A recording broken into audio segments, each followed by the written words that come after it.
chapter 795, Kaido, the King of Beasts, makes his official debut to the story where the narrator makes their iconic statement about him, stating that people say in a one-on-one fight, always bet on Kaido. Land, sea, and air, out of every living thing in the world, this pirate is said to be the strongest creature alive. And with this statement and just the feats we've seen in the story, Kaido is without a doubt one of the most impressive fighters we've seen in the story so far. But today I want to have an honest and genuine conversation about Kaido's placement in the hierarchy of One Piece, because there are many people who believe Kaido will never be power crept and is on the same level as the old legends of the past. Primarily in versus battle discussions, there are pockets of the community that believe in an honest 1v1 match, Kaido would be able to beat individuals such as Prime Whitebeard, Prime Garp, and even Prime Roger. But, can he really, like I said, we're going to have an honest discussion about the nuances of the topic. If you're new here, I encourage you to check out the other videos I have on the channel and subscribe for more in the future. Now let's go ahead and start breaking down Kaido.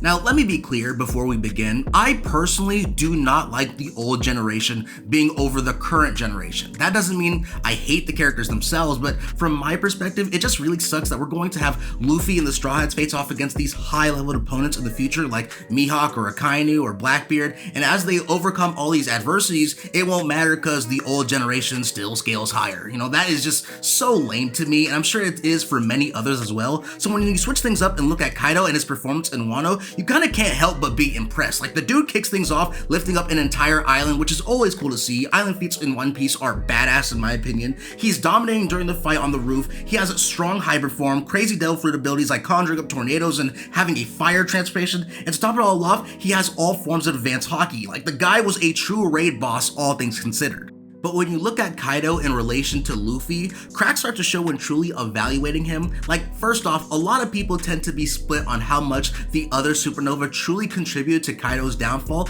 and in my opinion, yes, they were able to hurt him, but it was truly only when Luffy was landing consistent shots on Kaido did he really start getting big chunks of his health bar to drop down, which is really bad overall because this was Luffy's first time using advanced Conqueror's Haki. Now, obviously Luffy didn't get the job done the first time around or even the second time too, but again, it's really bad when you have this young and inexperienced fighter in comparison to this battle-hardened war vet with decades of combat experience really start to go blow for blow with you.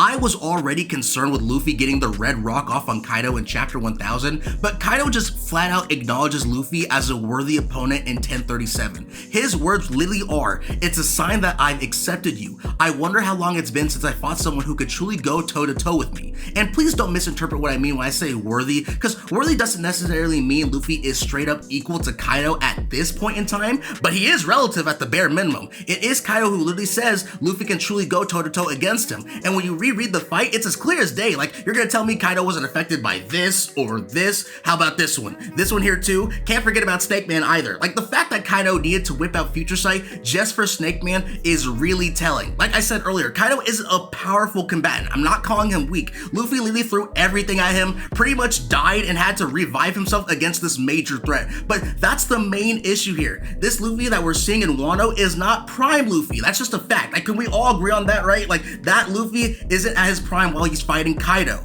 And again, circling back to Kaido's own words, he believed Luffy before Gear 5 was someone who could genuinely go toe-to-toe against him. That is not good. And this is where the split about the other fighters comes into play, because the Supernova and the Samurai, their contributions to bringing down Kaido are considered negligible by one side or really downplayed by another. Like, I'm not even trying to be mean or funny. Pockets of the Kaido fandom will simultaneously say that the other fighters couldn't do anything significant to Kaido, but will also not hesitate to bring up the fact that he fought all these characters. And listen, I'm fine with the island argument. In fact, I believe that him carrying the island was depleting his overall stamina. The problem is though, we don't know by just how much. Like, do you think carrying the island affected him more than his fight with Luffy? Or how about this? Do you think Kaido is not going to be affected by Luffy's attacks that he himself acknowledged if you hypothetically remove the island from the equation? Me personally, no, I don't think that at all. If Luffy swings at a fresh Kaido with no island and all the big guy does is just stand there, he is taking solid damage from the attack point blank period.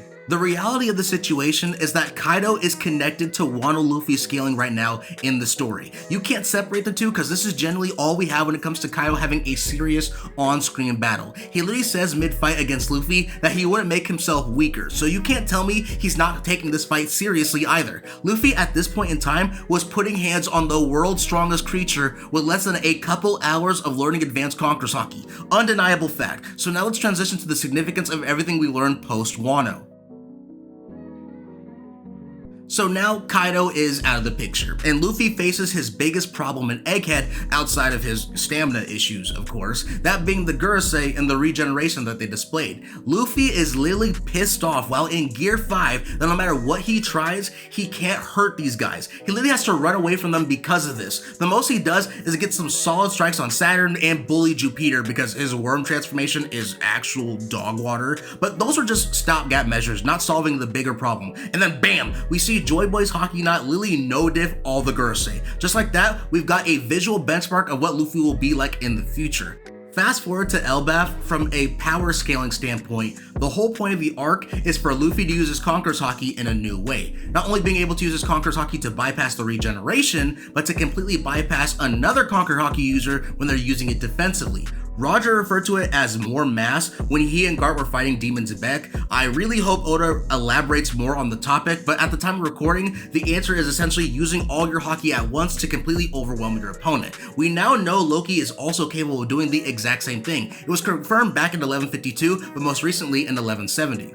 This level of Haki isn't something that could just be done with having access to Conqueror's Haki. We clearly see that with both a younger version of Shanks and Gabon against Herald. Gabon is someone who literally has experience against the regular Holy Knights. Do you see the problem here? Kaido has never displayed that level of Haki control at all in his fight against Luffy. I repeat again, Kaido considered Luffy before Gear 5 as someone who could go toe-to-toe against him. He states he wouldn't make himself weaker. The reality is, we have nothing at this point in time that suggests that Kaido was indeed on that level. Kaido himself believes he's on that level, but looking at his history, we generally have nothing that gives us concrete evidence that he could do that, or if he generally was on Roger or Garp's level. We know for a fact in chapter 969 that Odin did get stronger after sailing with Whitebeard and Roger, but there's nothing stating he was equals to them, so you can't upscale Kaido from this. We know he can fight against Big Mom for 3 days, but she too has never displayed that level of Conqueror's Haki. We know Luffy can't at the moment because he's gonna learn it in Elbaf. It's very likely that Shanks can do it now, but we still to this day have no idea how their interaction during Marineford went down. Not saying it's impossible that they fought each other, but I find it very unlikely for Shanks and him to seriously brawl and Shanks pulls up to the island with not a single scratch on him. In my opinion, until it gets confirmed, it's more likely to me that they clashed and Shanks negotiated with Kaido to turn around similarly to his talks with Whitebeard. Otherwise, we would have to assume Shanks whooped Kaido so badly that he literally was forced to leave and head home to Wano, which again, not show any indication that he has that level of Haki. So in a conversation between Kaido versus Prime Roger, Prime Garp, or Prime Whitebeard, I 100% believe he can fight against them. Like, I don't think he's getting low diff or it's going to be an easy fight for the old generation. I made a whole video about him and Prime Whitebeard fighting each other, and I think I was very generous to Kaido in that discussion, but it's really hard to put him on that level. We all know everyone after God's Valley got stronger. Kaido is the one playing catch up with several characters who were 100% above him as a young pirate. We have no idea if Kaido ever fought any of these guys at their peaks. Please remember that Roger died after Odin returned to Wano, so that was before his big fight with Odin. We already know Roger and Garp are equals. Oda has made that abundantly clear by this point in the story. Whitebeard not only clashed and fought Roger at God's Valley, but he was able to clash against Demon Rocks and not get knocked out. And we clearly see stronger versions of both him and Roger duking it out for 3 days over 10 years later. And Whitebeard just flat out states he fought Roger on numerous occasions. So it's safe to say at the bare minimum, he has relativity to the Haki of Roger and Garp.